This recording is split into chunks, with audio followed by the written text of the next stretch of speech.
मंडपदारात पराठी तोऱ्यात निघाले बेगीन तरी माझी बाई खंडेराला गायली गाई बाई.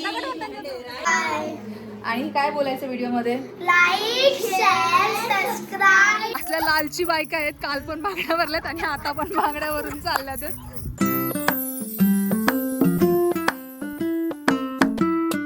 हाय हॅलो नमस्ते, मी कल्याणी. तुमचं नवीन व्हिडिओमध्ये खूप खूप स्वागत आहे. आजचा व्हिडिओ सुरू झाला आहे दुपारच्या 1:30 वाजता, कारण की सकाळपासून मी कालच्या हळदीच्या व्हिडिओचं माझं एडिटिंग चाललं होतं. एडिटिंग झालं आणि इथे थोडा रेंजचा पण प्रॉब्लेम आहे, त्याच्यामुळे खूप लेट झालं मला. सगळ्याजणी रेडी आहे. जसं मी सांगितलं, घरामध्ये 2 लग्न आहेत. तर काल होती माझ्या धीराची हळद आणि हा पण माझाच धीर आहे, पण चुलत धीर आहे. तर त्यांच्यात तर हळद आहे. त्या हळदीला आम्ही सगळे निघालो. आत्या वगैरे सगळ्या रेडी आहेत. मी रेडी नव्हते, मला थोडं लेट झालं आहे. तर चला जाऊयात हळदीला. निघालेले पण आमच्याशिवाय मशीन लागत नाही, वॉशिंग मशीन. आणि वॉशिंग मशीन लावण्यासाठी परत बोलवलं आहे मला. जागा आम्ही अशी जिन्याच्या खालची युटिलाइज केली आहे. जिन्याच्या खाली आम्ही वॉशिंग मशीनची अरेंजमेंट केलेली आहे. आणि काय बोलायचं व्हिडिओमध्ये? Like share subscribe. तू कल्याणी गाजरे.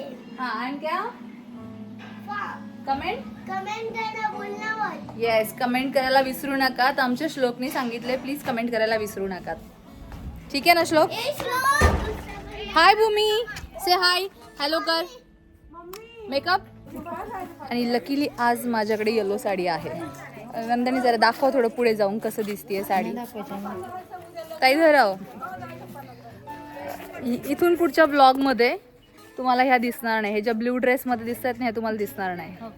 असं पकडा फक्त. गाणी म्हणणाऱ्या बायका नाही आहेत, गाणी म्हणणाऱ्या बायका इकडे काय होत आई? आमच्या पल्लवी ताईंना जात्यावरची सगळी गाणी येतात आणि ह्यांना फक्त सूर लावता येतो मागून. आम्ही तेवढं तरी करतो, आम्ही नुसतं नाही. आणि मी पण काल गाणं म्हणायचं ट्राय केलंय. पण हा, मी माझ्या बहिणीला, मी सांगते माझ्या बहिणीला म्हणजे माधुरीला सगळे जात्यावरचे गाणी येतात. ज्यांच्या घरी हळद आहे तिथे हळदीचा आवाज नाहीये, गाण्यांचा आवाज नाहीये, सॉरी. आणि आम्ही रस्त्यानेच गाणी गात चाललोय. आणि सगळ्यात मेन, इथे एवढा कडक ऊन आहे. नवरदेवाला एवढा भाव नसतो द्यायचा, एवढा काय भाव नसतो द्यायचा. गावाला आलोय, सगळं चांगलं वाटतंय. फक्त एकच प्रॉब्लेम आहे की गावाला ऊन खूप आहे आणि लाईट सारखी जातीये. त्याच्यामुळे आमचा हेअरस्टाईल करण्याचा प्रश्नच येत नाहीयेत. केस धरायची आणि बांधून टाकायची. भाव किती छान वाटते पाहण्या व्हिडिओ मध्ये. वरती पा किती छान दिसते वरती. ढगाळ आभाळ एकदम. मयूरने काही जास्त काय दामट्या खाल्ल्यात का? पाऊस नाही ना पडणार लग्नामध्ये? म्हटलं ढगाळ वातावरण आहे. ह्या 2 नवरदेवांनी जास्त दामट्या नाही ना खाल्ल्यात. पाऊस नाही ना पडायचा आपल्या लग्नामध्ये? पडला पाहिजे. आता पाऊस पडला पाहिजे लग्नामध्ये. काल संध्याकाळी आम्ही जिथून वांगी चोरली म्हणजे नेली होती, तिथून आम्ही गेल्यानंतर एक 10 मिनिटानंतर ना, एक 5-10 मिनिटानंतर तिथे एक मेंढ्यांचा कळप बसला होता आणि खूप जवळ होतं ते. 2 मिनिटाच्या अंतरावरती तिथे लगेच येऊन बिबट्याने एक बकरू नेलं होतं. हा समोर दिसतोय जो मेंढ्यांचा कळप आहे ना, तिथून काल वाघाने बकरू नेलं होतं. म्हणजे तुम्ही विचार करू शकता की गावाला सध्या, स्पेशली जुन्नर, आंबेगाव, खेडमध्ये सध्या किती रिस्की कंडिशन आहे बिबट्यांमुळे. तुम्ही मोकळं असं एकटं फिरू नाही शकत. रात्री तर बिलकुलच फिरू नाही शकत.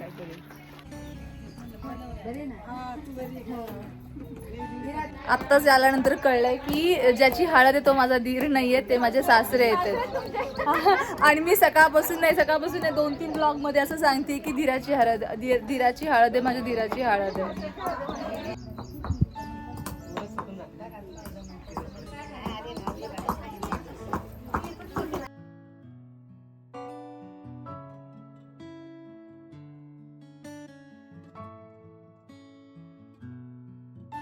हे पण नवीनच बांधकाम झालेलं आहे, जे घरात लग्न आहे.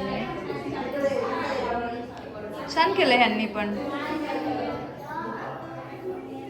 इकडे बऱ्यापैकी अशी पद्धत आली आहे की पूर्ण भिंतींना किचनमध्ये टाईल्स लावतात, है ना? सगळीकडे टाईल्स लावल्यात त्यांनी. काल तुमच्या ह्यांनी काल एवढ्या बायकांचा खून काढलाय. आणि आमच्या ताईंना ओरडले पण आहेत ते. बरोबर. कुठे गेले? आज नाही येत त्या.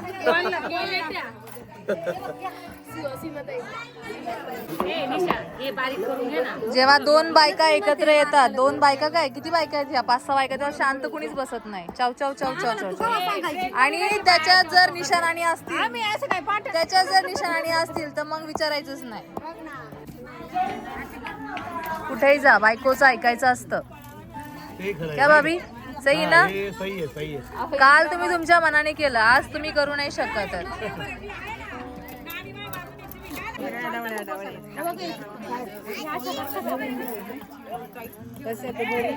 हळदीच्या दिवशी बांगड्या भरण्याचा कार्यक्रम असतो आणि त्याचीच ही तयारी चालू होती. मला काय म्हणायचं, आमची वरमाई झाली का खुश का नाही झाली? रोणीताई झालं का? वरमाईला तर हे फुकटचे आहेत. बघू आता.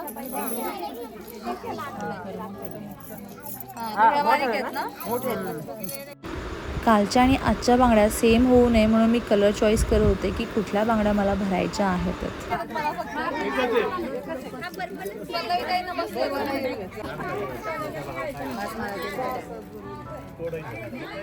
हळदीचा कार्यक्रम चालू असताना समोर शेतामध्ये एक मेंढ्यांचा कळप बसला होता. तेथील 2 कुत्रे येऊन कंटिन्युअसली ऊसाच्या शेताकडे पाहून भुंकत होते आणि तिथे हालचाल जाणवत होती. कारण की तुम्हाला जसं मी सांगितलं की जुन्नर तालुक्यामध्ये खूप बिबटे आहेत. सगळेजण खूप घाबरले होते. 10-15 मिनिटासाठी कार्यक्रम बंद झाला होता. ताई घाबरून डायरेक्ट तिकडे आम्हाला सोडून.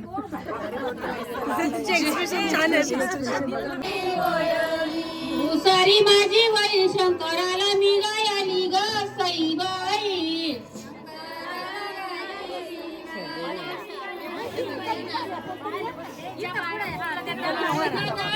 मी तर पर्वता बोयली ग सईबाई. सारी माझी वय खंडेराला गायली ग सईबाई.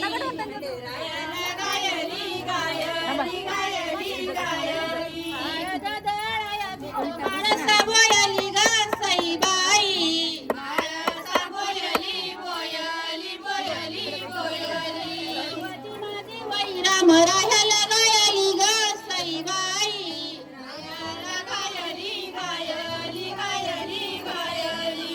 दादाळया सीता जानकी बोयली ग सईबाई.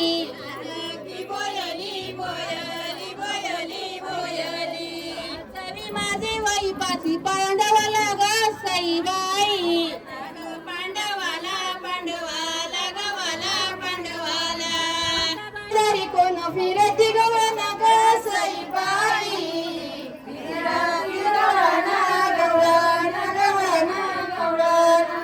मी तर हाय नवऱ्याची मावळण ग सईबाई. नवऱ्याची मावळण पांडवाच्या दारी करावाल्या 20-30 ग सईबाई. आयतासाठी 16 ग सईबाई. आता बाई माझ्या दंडी दाखली छाया ग सईबाई.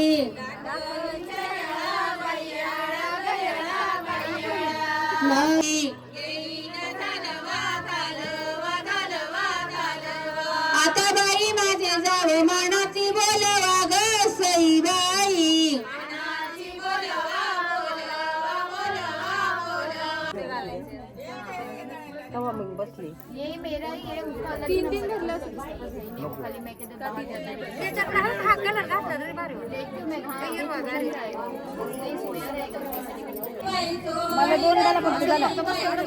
बाळाला माझ्या भांडीचे मुंडला. सगळ्यांनी दाखव. सगळ्यांनी बांगड्या दाखव बरं. असल्या लालची बायका आहेत. काल पण बांगड्या भरल्यात आणि आता पण बांगड्यावरून चालल्यात. आणि कालच्या बांगड्या घरात ठेवल्यात. एक मिनिट. कालच्या उरलेल्या पिशवी भरून पण घेतल्या. बायका म्हणजे काय म्हणतात ना, लालची बायका आहेत सगळ्या, आमच्या सगळ्या लालची बायका आहेत. आणि सगळ्यात मेन आता हळद चालू असताना वाघाचं दर्शन झालेलं आहे आम्हाला. सगळे घाबरले ते. सगळ्यात मेन आम्ही सगळे खाली होतो. आमच्या पल्लवीताई जे पळाल्यात घरामध्ये आम्हाला सोडून, आणि आम्ही बघतो आम्ही तिघीच खाली आणि पल्लवीताई घरात, आणि घरातून बघतायत वाघ कुठे. आम्ही म्हणते ताई ताई बघ ताई बघ कुठे गेली, ताई बघ. काल काय उदाहरण देते की कोणी पोरं सांभाळू नका, आपण स्वतःचा जीव वाचवायचे सगळे दुसऱ्या लोकांना, ही स्वतःच बहिणी आणि सगळ्यात मोठी बहीण आहे. बारक्या बहिणीला वाऱ्यावर सोडून मोठी बहीण पहिली घरात पळाली. वाघ आला म्हटलं सगळ्यात आधी पळाल्या. तोंड दाखवा जरा त्या लोकांना तुम्ही काय आहात ते. आमची आत्यासारखी बांगडे बघते, बरोबर आहेत का नाही? आत्या बांगड्या बदलून घेऊ आत्या, आपण बांगड्या बदलून घेऊ. आपल्याला बांगड्या काय पटल्या नाही. वेगळे आहेत. आमच्या आत्यांच्या बांगड्या फसलेल्या आहेत. आता आम्ही परत जाणार आहे, परत जायचं आम्हाला भांडायला. माझी मम्मा ज्यूस बनवतीये. Lemon juice. गावाला यायचं आणि मोकळ्या हवेत फिरायचं नाही हे तर शक्य नाही. रोज संध्याकाळी आम्ही असेच फिरायला जातो आणि हा आमचा दोघांचा मी टाईम असतो. खूप छान वाटतं ह्या वातावरणात. आम्ही आता संध्याकाळचा राऊंड मारतोय. नेहमीची जी प्रथा आहे त्याप्रमाणे संध्याकाळचा राऊंड. आणि वातावरण पहा, मागेही पहा किती छान आहे. मस्त अशी हवा सुटली आहे आणि योगेशसुद्धा सोबत आहे, तर त्याच्यामुळे छान वाटतं फिरताना. आम्ही प्लॅन करतोय की ज्या दिवशी आमचं लग्न आहे, आमच्याकडे वरात असते, त्या दिवशी सगळे पाहुणे खूप सारे वाढणार आहेत. जावई येणार आहे. जावईंची सोय आम्ही टेरेसवर करणार आहोत तिथे झोपायला. आम्ही सगळे त्या दिवशी टेरेसवर झोपणार आहोत. सगळे झोपणार आहोत. मजा घेणार आहोत की उन्हाळ्याचं टेरेसवर इथे मच्छर पण कमी आहे सगळ्यात मेन म्हणजे. तर उन्हाळ्याचं टेरेसवर कसं मजा येते झोपतंय. कुकिंग करते पण मागून मला ना एवढं ओव्हरलॅप करतात की काय सांगायचं. क्यों बुला रहा है रिया को? मत बुला रिया को, इसको नहीं बुलाना है. टिपा कशी म्हणते लवकर चला. संध्याकाळचे वाजले 7:30 आणि मस्त अशी गार हवा सुटली आहे. ननंदबाई पण आहेत सोबत. 2 ते 3 दिवसापूर्वी मी एक व्हिडिओ टाकला होता, माझ्या दादांचा वाढदिवस. तर त्या व्हिडिओवरती तुम्ही मला खूप छान छान कमेंट्स दिल्यात. खूप लोकांना तो व्हिडिओ आवडला आहे. कुणी बऱ्याच जणांनी लिहिलं की खूप भावनिक व्हिडिओ होता. तर मला असं वाटतं मुलीचं आणि वडिलांचं नातं हे असंच असतं, भावनिकही असतं, त्याच्यामध्ये प्रेम असतं, जिव्हाळा असतो, सगळं काही असतं.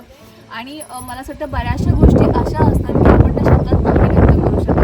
मी जर माझ्या आणि माझ्या वडिलांच्या नात्याबद्दल बोलायला गेलं तर मला असं वाटतं की एक दिवसाचा ब्लॉग इतका मी बनेल, एक अख्खा व्हिडिओ बनेल जो पूर्ण दिवसभर चालेल. पण मी ते थोडक्यात सांगायचा प्रयत्न केला आणि तो व्हिडिओ तुम्हाला आवडला. त्यासाठी मी तुमची सगळ्यांची खूप खूप आभारी आहे. त्या व्हिडिओला जे पण तुम्ही प्रेम दिलं आहे, कारण की तो व्हिडिओ माझ्यासाठी खूप स्पेशल होता. मला असं वाटलं होतं की जे माझं आहे, जे माझ्याबद्दल आहे, माझ्या वडिलांबद्दल आहे, ते मी माझ्या भावना व्यक्त केल्या होत्या व्हिडिओ थ्रू. तशा मी नेहमीच करते. असं नाही की मी पहिल्यांदा केल्या होत्या, मी नेहमीच करते. पण मला वाटलं नव्हतं की तुम्हाला सगळ्यांना तो एवढा आवडेल. तुम्हाला सगळ्यांना तो आवडला, त्यासाठी मी खूप खूप थँक्यू म्हणते आहे.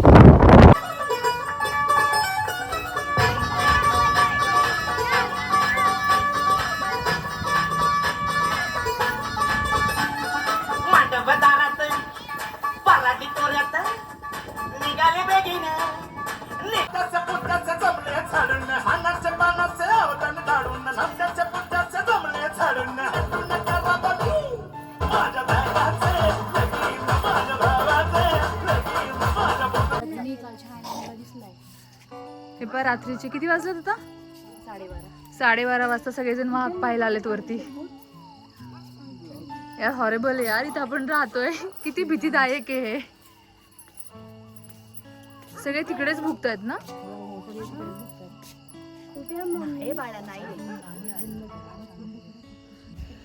रात्रीचे 1 वाजलेत आणि 1 वाजता आम्ही वाघ पाहायला वरती आलोय. वाघ म्हणजे बिबट्या पाहायला वरती आलोय. बिबट्या आम्हाला दिसला नाही. मुलांना खाली पाठवलं आहे. ही टॉर्च घेऊन मी सगळीकडे मारत होती. समोर एक मेंढ्यांचा कळप बसला आहे. तेही लोक बराच वेळ टॉर्च मारत होते, कारण की काहीतरी झालं होतं. त्यांनाही आवाज येत होता, कारण की त्यांचे सगळेच जे पण त्यांचे कुत्रे होते ते खूप भुंकत होते.